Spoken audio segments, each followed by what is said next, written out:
This video is sponsored by iZone. Your result, our pride. Hey there, you hardworking IELTS learners. Welcome back to the third episode of our IELTS Speaking Sample Series. And once again, I'm your host, Viết. So last time we talked about a polluted place that you've been to. If you haven't watched that episode, feel free to go back to see it by clicking the box over here. And now is our topic for today. Describe a time when you saw an interesting animal. Let's look at the hint that the topic gave us, shall we? Okay, so the first hint we have in this topic is what animal it was. It is a quite straightforward hint and it's really easy to do. You only have to tell the examiner the name of the animal that you saw, and everything's gonna be fine as long as you don't talk about a dog in the introduction and start describing a cat in the body part, which gonna cause quite a bit of problem, you know. And then there is our next hint, where you saw it.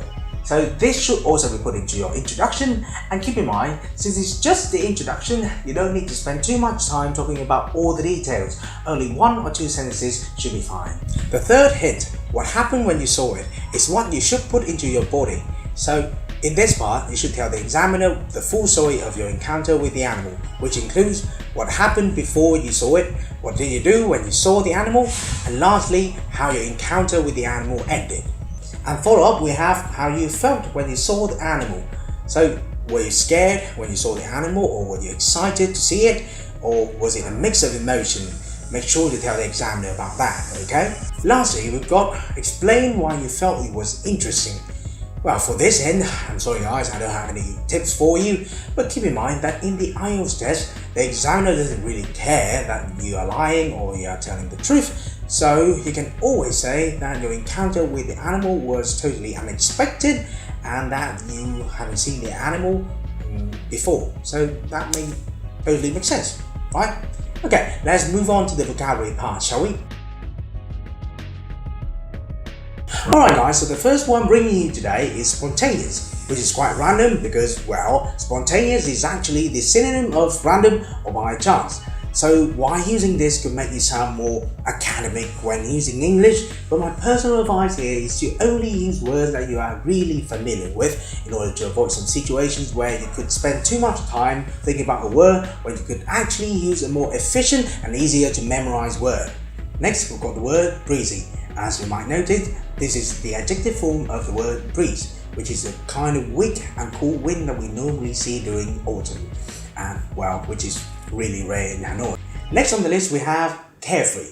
Do you remember those chewing gum packages that comes with the word sugar-free? It means no sugar, so we can deduct that carefree means having no care or don't care, which sound kind of irresponsible, but actually you can be both carefree and responsible. Well, I'm a carefree person and I think I'm pretty responsible with what I said. And last we have the word novel. I know some of you are familiar with the word novel as a pile of paper with a lot of text in it, but now let's say that you can use a newer definition of novel, which means new. So basically, novel means new, but in my own experience, when you say something is novel, it's not only new, but it's also exciting to you as well. You got that?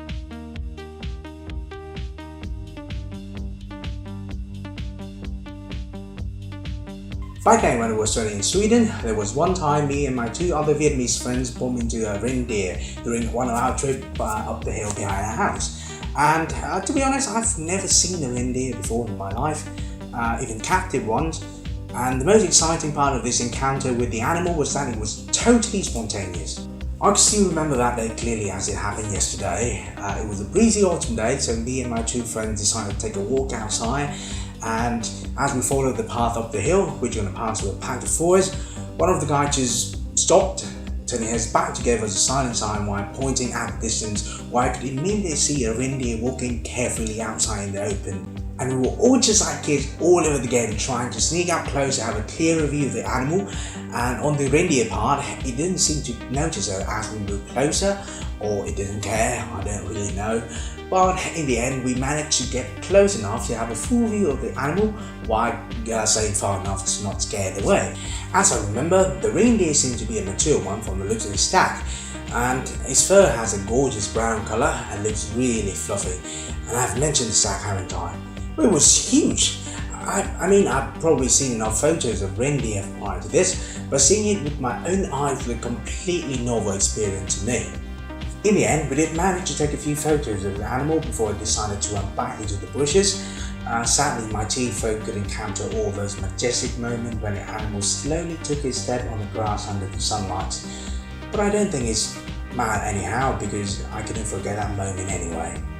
Okay, that was the end of the sample, and just like the other episodes, you can always send your section 3 questions relating to this topic to our email below, so that we can make another video addressing some of the best questions from you guys coming out next week.